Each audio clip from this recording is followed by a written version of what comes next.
हमारे लिए आज की तिलावत तकवीन की किताब उसका दूसरा बाब 18वीं से 25वीं आयत तक। और खुदावंद खुदा ने कहा कि इंसान का अकेला रहना अच्छा नहीं, हम उसके लिए एक मददगार उसकी मानद बनाएं।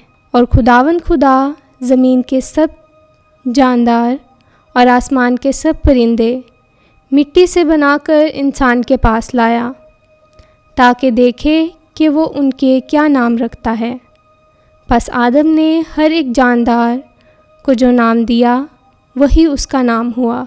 और इंसान ने सब चरिंदों और आसमान के सब परिंदों और ज़मीन के सब दरिंदों का नाम रखा।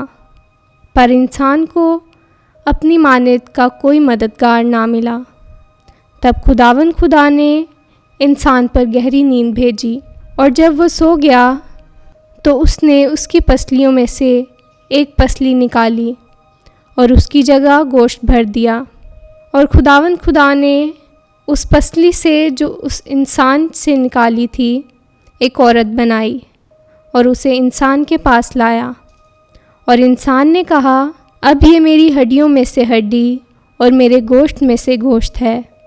वो नारी कहलाएगी क्योंकि नर से निकाली गई। इस वास्ते मर्द अपने बाप और अपनी माँ को छोड़ेगा और अपनी बीवी से मिला रहेगा, और वो दोनों एक तन होंगे। और आदमी और उसकी बीवी दोनों नंगे थे और शर्माते ना थे। पाक कलाम का पढ़ा और सुना जाना हम सब के लिए बाइस बरकत हो। खुदा का शुक्र हो। आमीन।